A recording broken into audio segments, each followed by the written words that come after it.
Mes chers amis, bonjour. Je suis ravi de vous retrouver pour un nouvel épisode de la Torah dans tous ses états. Aujourd'hui, j'ai décidé de vous parler d'un thème particulier, celui de la prière. Vous allez me dire, la prière, encore une fois, de quoi va-t-il nous parler? La prière, c'est quelque chose d'assez obscur, très spirituel, mais finalement, qu'est-ce qu'elle recouvre? Je vais essayer avec vous, en quelques minutes, en moins de 5 minutes, de vous donner un éclairage nouveau qui va venir enrichir vos connaissances sur le judaïsme. C'est parti. Pour parler de la prière, j'ai souhaité m'arrêter sur la plus belle, la plus importante d'entre elles, la prière du Shema. Vous allez demander à n'importe quel juif, ou peut-être certains non-juifs, quelle est la prière que vous connaissez. On vous citera au moins la prière du Shema Israël, qui veut dire écoute Israël. C'est la fameuse prière que l'on récite comme ça, à la main sur les yeux. Shema Israël, Adonai Eloheinu Adonai Echad, Baruch Shem Kevod Malchuto Leolam Vaed. Vous l'avez sûrement vu une fois ou des dizaines de fois ou des centaines de fois dans votre vie ou à la synagogue, peu importe. Cette prière est sacrée. Alors je vais vous expliquer de quoi ça parle. Cette prière d'abord a une vocation spéciale. Lorsque l'on récite les 2 premières phrases au début, on met la main sur les yeux. Il y a plein d'explications à ça. Mais une que j'aime parmi plusieurs d'entre elles est la suivante.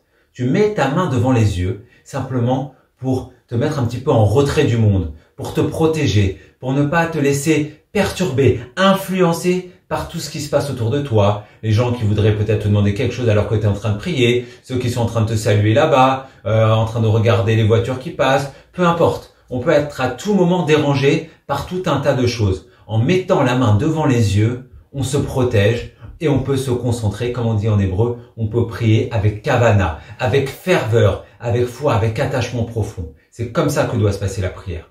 Deuxièmement, peut-être que vous ne le savez pas, la première phrase qui dit Shema Israël, Hashem Eloheinu Hashem Echad, se dit fort, à haute voix, comme pour dire à chacun, écoutez la grandeur d'Israël, nous avons un seul Dieu, c'est le Dieu d'Israël, il est unique, réveillez-vous. Peut-être aussi aux Juifs qui ne font pas la prière, vous n'avez pas encore pensé à faire votre prière du schéma, c'est le moment de venir prier. C'est un appel à tout le monde, une sorte de rassemblement général. Par contre, la seconde phrase, on dit Baruch Shem Kevod Malchuto Leolam Vaed. On l'a dit presque à mi-voix, on dit de la faire à voix basse. On dit béni soit le nom de l'Éternel à tout jamais. Et on demandait pourquoi on fait cette prière à voix basse. Simplement pour une raison très importante. Parce que la seconde phrase que l'on fait à voix basse, c'est une bénédiction. Évidemment, une bénédiction, ça peut pas se faire en hurlant. C'est pas un appel au peuple, ça ne se fait pas en criant. Des parents qui bénissent leurs enfants, ils vont pas le faire en criant, sinon c'est plus vraiment une bénédiction. Ça se fait avec des mots gentils, avec douceur, avec bienveillance. Et nous, c'est pareil, lorsque l'on fait cette bénédiction qui va vers l'Éternel, on doit le faire avec douceur et avec bienveillance. Ça, c'est pour ces 2 premières phrases du schéma. Le paragraphe qui suit est très important et très riche. Et j'ai essayé de vous le synthétiser en 3 points rapides. Le premier, on nous dit, tu aimeras l'Éternel de tout ton cœur et de toute ton âme. Ça, tout le monde le comprend. C'est l'attachement qu'on doit avoir à Dieu. C'est le dévouement. C'est tout l'esprit qui doit être saint, qui doit être noble dans notre pratique du quotidien, dans notre rapport à Dieu et dans nos rapports aux autres. Et j'ai envie de vous parler de la suite. Il est écrit, tu as l'obligation d'étudier la Torah chaque jour de ta vie, à chaque moment, depuis ton lever jusqu'à ton coucher. Lorsque tu es en chemin, partout où tu te trouves. Et là, il y a une question évidente que posent les sages. Mais est-ce réellement faisable une chose pareille? Que tu puisses étudier la Torah le plus régulièrement possible? Soit, on le comprend. Mais il faut bien que tu travailles, il faut bien que tu te déplaces, il faut bien que tu voyages. Comment faire pour étudier la Torah 24/24 quasiment? C'est impossible. Les sages te disent, mais parfaitement, tu as raison. C'est tout à fait impossible, c'est vrai. Mais, on va te proposer la chose suivante. C'est très simple, écoute bien. Cette chose-là, c'est tu étudies la Torah quand tu peux.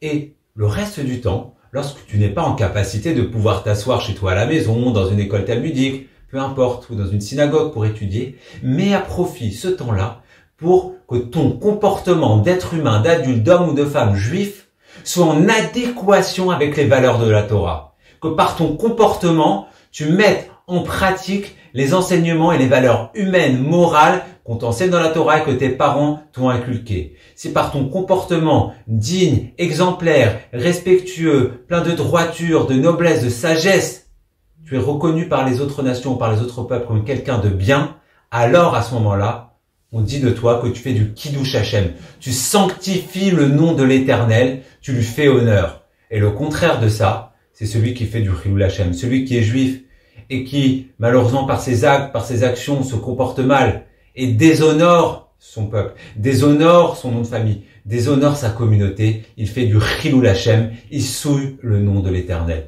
Alors, ce qu'il faut retenir simplement dans cette prière du Shema, parmi deux enseignements que je vous donnerai une autre fois, c'est d'avoir un comportement digne, bien, d'étudier au maximum, de transmettre à nos enfants et petits-enfants, car les sages nous disent le comportement digne est important, l'étude est importante, mais je finirai par cette phrase des sages, une étude sans transmission est une étude stérile. C'est la vocation même du peuple juif de transmettre chaque jour à nos enfants de génération en génération, et c'est pour cela que le peuple juif, qui est un peuple millénaire, qui a vécu les pires atrocités, qui a traversé les âges, les pires choses, est toujours présent aujourd'hui avec sa Torah, notre histoire. Et c'est ça, la plus belle richesse et la plus grande des bénédictions pour le peuple d'Israël. Je vous retrouve très bientôt pour un nouvel épisode de la Torah dans tous ses états.